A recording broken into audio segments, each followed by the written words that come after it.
Hasta la fecha, Dacia había hecho solo coches económicos del segmento B.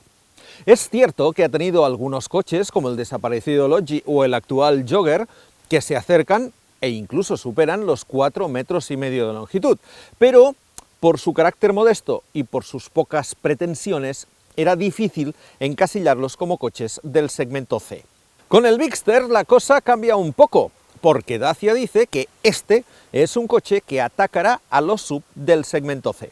En realidad lo que ha hecho la marca rumana es trasladar su fórmula de éxito del segmento B a un segmento superior. Este coche tiene la misma plataforma que el Duster, se parece mucho al Duster, pero es un poco más grande que el Duster y está destinado a todos aquellos a los que no le basta con un Duster.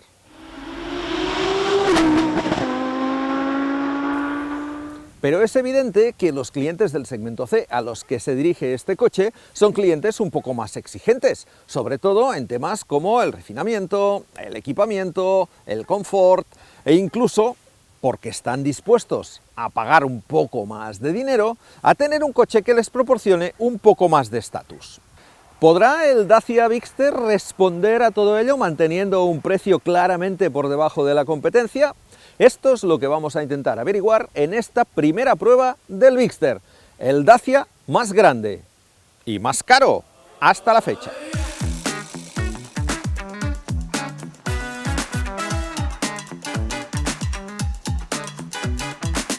Es el más grande, efectivamente, porque mide 4,57 metros, que son 3 centímetros más que un Jogger y sobre todo 23 centímetros más que el Duster.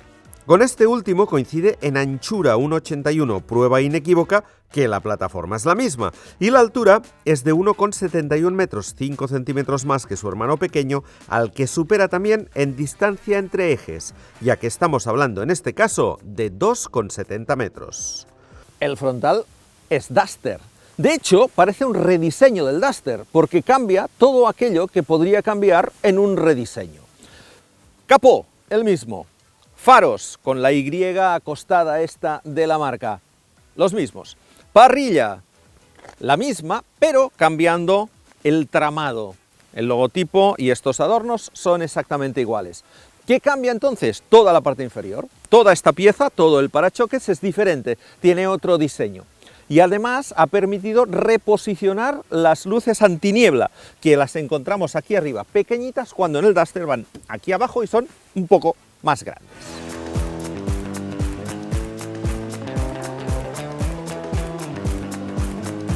Mirad, hasta medio coche, hasta el pilar B, todo esto de aquí es exactamente igual que el Duster. Cambia, eso sí, el embellecedor, pero tanto el retrovisor como la manecilla de la puerta son exactamente iguales. Los cambios aparecen a partir de aquí. ¿Por qué? Porque este coche tiene más distancia entre ejes, tiene 4,5 centímetros más. Y esos 4,5 centímetros los trasladamos a la puerta trasera, que es más grande. La del Duster, cuando llega aquí, se va hacia arriba, el tirador es el mismo, pero esta ventanilla es claramente más pequeña. Aquí es recto hasta aquí y la ventanilla queda en la parte trasera. Mantiene, eso sí, el tirador escondido, que ya sabéis que es una tontería, sobre todo para los niños que tienen que meter la mano en horizontal y cuando lo hacen desde abajo les cuesta. Y además cuesta tirar de la puerta con esto, que además, bueno, es un desastre. Todos los coches que tienen esta solución son un desastre. Muchos decís, no, a mí me gusta. Para vosotros. Parte final del coche, y aquí está la otra gran diferencia, el voladizo. Desde aquí, desde el punto central de la rueda hasta el final del coche, tenemos 18 centímetros más, y por lo tanto también tenemos un techo mucho más largo. Esta es la principal diferencia entre el Duster y el Bigster. Como curiosidades, antes de abandonar el lateral, techo contrastado, es el primer Dacia que permite pintar el techo de negro, en este caso en contraste con el color de la carrocería. Aquí se aprecia poco, pero si fuera blanco veríais que hay mucha diferencia. Y finalmente las llantas, 17, 18 y por primera vez 19 pulgadas. Es el Dacia con las llantas más grandes. Y aquí detrás, a pesar de que se parece mucho al Duster, tiene este elemento decorativo más grande y es lo que más le diferencia, en realidad el portón es diferente. Primero porque es más vertical que en el Duster y segundo porque es un poco más ancho. Y esto hace que los pilotos, que son exactamente los mismos, tengan que ir un poco más afuera y quedan como menos enrasados en la carrocería. En el Duster quedan completamente enrasados y aquí no, salen un poquitín, porque al haber hecho el portón más grande ha obligado a echarlos un poco más hacia el exterior. Por lo demás, las diferencias son mínimas. El alerón es el mismo, esta parte es un poco más ancha y el parachoques es distinto, pero el aspecto es claramente Dacia y muy Duster también. En definitiva, un coche nuevo, pero con muchas piezas compartidas con el Duster, una fórmula conocida que busca sobre todo el ahorro de costes y la facilidad de fabricación. Como os decía al principio, Dacia ha aplicado la misma receta que para convertir el Sandero en un jogger. Hasta medio coche es exactamente igual y cambia distancia entre ejes y voladizo trasero. Teniendo en cuenta esto, este coche debería tener unas plazas traseras más amplias y mucho más maletero que un Duster. ¿Lo comprobamos? Solo hay una diferencia entre el salpicadero de un Duster y el salpicadero del Bigster. En el Duster, aquí pone Duster y en este no pone nada. Esta es la única diferencia que hay en el diseño del salpicadero y de todos los elementos que encontramos aquí dentro. La instrumentación digital, hay dos, una de 7 y una de 10 pulgadas, es la misma. La pantalla central de 10 pulgadas es la misma. El soporte del móvil también. Los mandos del climatizador separados no son los mismos. Están en el mismo sitio, pero en este caso tenemos climatizador bizona, una novedad en la gama Dacia. La consola central es prácticamente idéntica, pero con novedades también. Tenemos cargador inalámbrico de móviles y tenemos esta guantera central refrigerada. Y finalmente, un par de cosillas más que otros Dacia no tienen. Volante y asientos calefactables. El sistema multimedia está gestionado desde la pantalla táctil de 10 pulgadas de serie en todas las versiones y que agrupa las funciones de navegación, sonido, teléfono y controles del vehículo con una interfaz sencilla y fácil de utilizar. Es compatible con Apple CarPlay y Android Auto sin cable y permite acceder a aplicaciones móviles directamente desde la pantalla del vehículo. La instrumentación digital de serie es de 7 pulgadas, aunque de manera opcional se puede elegir una de 10 pulgadas, que es otra de las novedades de este coche. Por supuesto, la pantalla da servicio también a la cámara de marcha atrás y en las versiones altas a las cámaras perimetrales. La calidad de imagen, eso sí, sigue dejando bastante que desear. Los asientos también son iguales que los del Duster, con cambios en las tapicerías y con un mullido un poco mejor, al parecer. Eso es lo que dice la marca. Están logotipados y, sorpresa, otra primicia, tienen el respaldo y la altura eléctricas, solo en esta versión Journey y solo para el asiento del conductor.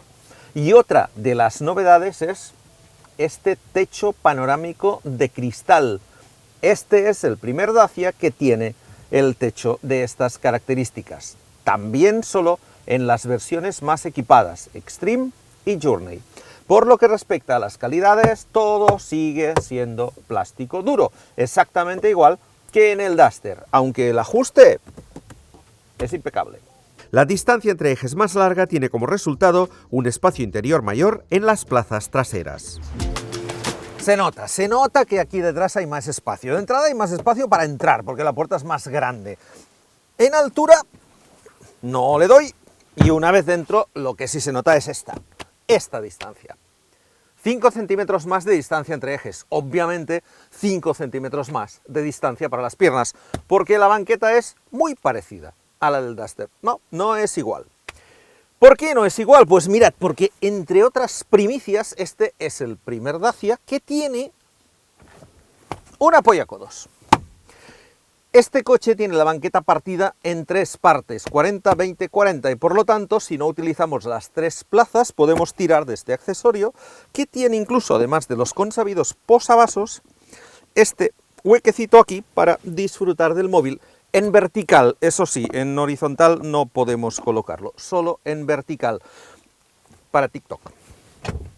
Más cosas aquí detrás. Salidas de aireación, es el primer Dacia con ellas. En las plazas traseras, 2 conexiones USB y además aquí, esto de aquí, que es un clip en el que podemos poner algunas cositas, por ejemplo este portacosas o lo que hay dentro del portacosas. Mirad, podríamos poner aquí, por ejemplo, esto, que es un ganchito para colgar el bolso, o incluso esto de aquí, que es una lucecita. Aunque la lucecita mejor la guardamos para el maletero. En el maletero, primicia, el primer Dacia con el portón eléctrico. Dentro tenemos un store cubre equipajes en 3 posiciones. La verdad es que es un poco enclenque, pero es lo que hay. Tal como está, 500 litros de maletero, por lo tanto, más de 100 litros más que en el Duster. Y si queremos, podemos llevarlo a 667. Para esto basta con quitar las 2 partes en que se divide el doble fondo. Este no es el caso porque aquí hay una rueda de repuesto. Sí, los Dacia siguen manteniendo la posibilidad de ofrecer una rueda de repuesto. Eso sí, perdemos buena parte del doble fondo. No todo, pero casi. Os he dicho antes que este era el primer Dacia que tenía el respaldo trasero partido en 3 partes, pero además es el primero en el que sucede esto, que tenemos aquí unos tiradores para abatir la parte de la izquierda que se lleva consigo el apoyacodos y la parte de la derecha, tal como lo tenemos ahora, quitando evidentemente el store, tendríamos 1600 litros de capacidad. Y finalmente, lo que os decía antes, la lucecita la podemos colocar en el techo e incluso hacia afuera si tenemos que hacer alguna cosa por aquí detrás. ¡Ah, qué chula!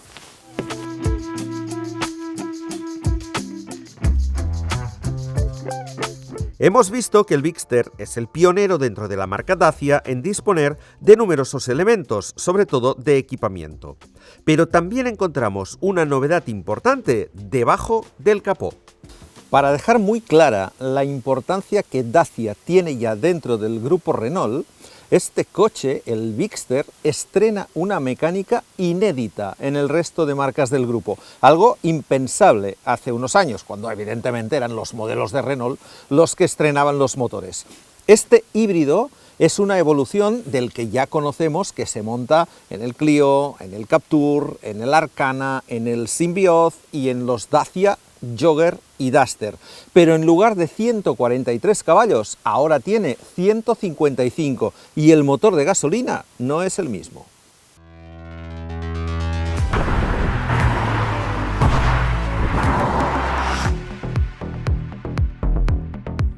Además de este motor, que es la estrella de la gama, el Bigster está disponible con otros 3 motores que no dejan de ser 3 variantes del mismo bloque. Las 3 con hibridación ligera de 48 voltios.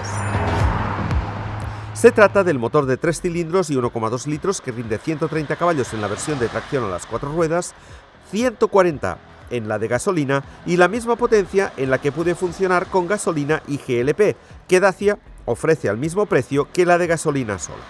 En todos los casos, la caja de cambios manual es de 6 velocidades. La principal novedad de esta versión híbrida es el motor. Sabéis que Renault, el grupo Renault, tiene un acuerdo con Geely.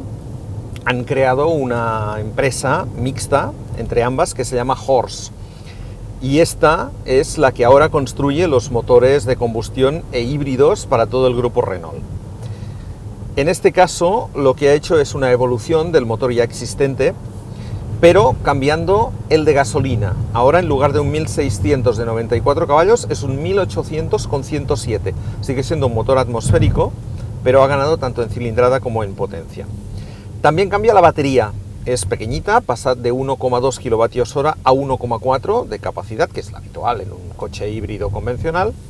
Y lo que no cambia, lo que se mantiene exactamente igual, son los 2 motores eléctricos. El de propulsión conserva los 49 caballos que ya tenía, mientras que el de arranque se queda en los 20 que también tenía ya anteriormente. Dacia ha homologado para este coche un consumo medio combinado de 4,6 litros a los 100. En nuestra prueba con el Duster híbrido nos quedamos muy cerca del homologado, de modo que no es descabellado pensar que en ciudad mejoraremos esa cifra y que en carretera y autopista estará solo ligeramente por encima. Con una batería de más capacidad, en ciudad este coche debería circular algo más de tiempo que el Duster en modo 100% eléctrico. La marca habla del 80% del tiempo, aunque eso parece bastante optimista. Lo comprobaremos más adelante en una prueba completa, ya que hoy solo tenemos tiempo para una primera toma de contacto. Lo que sí hemos notado es una mejora en el cambio. Si nos seguís habitualmente en los vídeos que habíamos hecho de estos modelos con sistema híbrido de Renault, por ejemplo, en el Austral, en el Captur, en el Symbioz, habíamos comentado siempre que se producía una especie de efecto como de tirones en el momento de bajar marchas. Cuando acelerabas a fondo y el coche entendía que necesitaba bajar una o incluso dos marchas, al entrar de golpe la marcha se producía como un tirón. Digamos que no era progresiva la manera como después aceleraba el coche. Esto Renault era consciente del problema y de hecho lo ha mejorado en sus modelos híbridos. En los últimos que ya habíamos conducido prácticamente había desaparecido. Y aquí en este Bigster esto ha desaparecido por completo. De manera que probablemente se ha ajustado perfectamente el software y ya no hace eso. Además nos ha dado la sensación de que esta caja es un poquitín más rápida. Digo que es una sensación, porque sigue siendo lenta, pero da la sensación, insisto, en que es un poco más rápida, que por lo tanto las transiciones entre una marcha y otra, ya sabéis que en esta caja el proceso de embrague se realiza mediante el motor eléctrico, que lo que hace es colocar al mismo nivel el número de revoluciones del motor con la marcha que tiene que entrar y por lo tanto lleva un proceso un poco más largo que un simple embrague y por lo tanto es una caja un poco más lenta. Y da la sensación, insisto, que en este coche todo va como un poco más rápido y como un poco más suave. La caja realiza unas transiciones muy suaves que apenas se perciben. Tampoco se nota cuando se pasa del motor térmico al eléctrico. Y eso sí, seguimos sin poder actuar sobre la caja de cambios, ya que es completamente automática, es decir, no tiene ninguna función manual que en ocasiones agradeceríamos. Sobre todo en carretera. Este coche no tiene modos de conducción, no tiene un modo normal, un modo Sport. Tiene, eso sí, un modo Eco para gastar un poquito menos y luego tiene un modo Safe, que es para recargar rápidamente la batería y poder utilizarla. Pero ya sabéis que en un híbrido de este tipo, luego la autonomía que tienes en el modo eléctrico es muy pequeñita. Pero insisto, no tiene, por ejemplo, un modo Sport. Sí que tiene modos de conducción la versión con tracción a las 4 ruedas, pero son los modos de conducción propios de un coche con el que puedes hacer algo más de todoterreno que con este. Es decir, los típicos de nieve, de barro, de hierba, de arena, estos modos de conducción habituales en un coche 4x4 tiene incluso control de descensos. Pero este no. Entonces, aquí, en este coche, es cuando notamos esa falta de poder manejar el cambio de modo manual. Dacia dice que este es un cambio que se adapta más o menos al modo de conducción. Y hombre, sí que es verdad, si vas un poco más deprisita, sí que te aguanta un poco más la marcha, no te mete la marcha siguiente al llegar a una curva, pero por ejemplo, aquí, pues yo bajaría una marcha para poder salir un poco más rápido. Hay muchas circunstancias en las que la sensación que tienes es que el coche no entra en la curva con la marcha adecuada, o al menos con aquella que te gustaría que entrara. Y que por lo tanto es justamente al salir, cuando vuelves a acelerar, cuando ¡pam!, te baja una marcha y entonces sale un poco más rápido. Y eso se solucionaría muy fácil teniendo pues unas levas detrás del volante que te permitieran en un momento determinado llegar a una curva, después de frenar, decir, pues le bajo una marcha y así ya tengo el coche para empezar a acelerar. Aquí lo que haces es perder tiempo, porque cuando vas a acelerar de nuevo, pues el coche es entonces cuando decide, sí, que tengo que bajar una marcha. Y como no es muy rápido, a ver, digo todo esto cuando haces una conducción no rápida, pero sí un poco más dinámica de lo habitual. En condiciones normales no lo vais a echar de menos, pero en conducción en carretera, sobre todo en carreteras como esta, un poco más reviradita, se echa en falta esa gestión manual del cambio.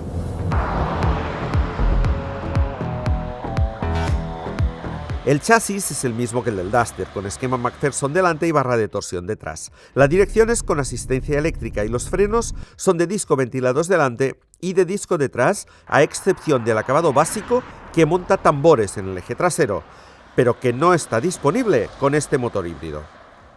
El comportamiento de este coche es prácticamente calcado al del Duster. No hay diferencias en la suspensión, y tampoco hay diferencias en la altura libre al suelo, mantiene los 19,5 centímetros que tiene el Duster. ¿Por qué? Porque este es un coche pensado no solo para hacer carreteras, sino también para desenvolverse con soltura en cualquier tipo de pistas y por lo tanto necesita una cierta altura libre. Y necesita también una suspensión con un cierto recorrido.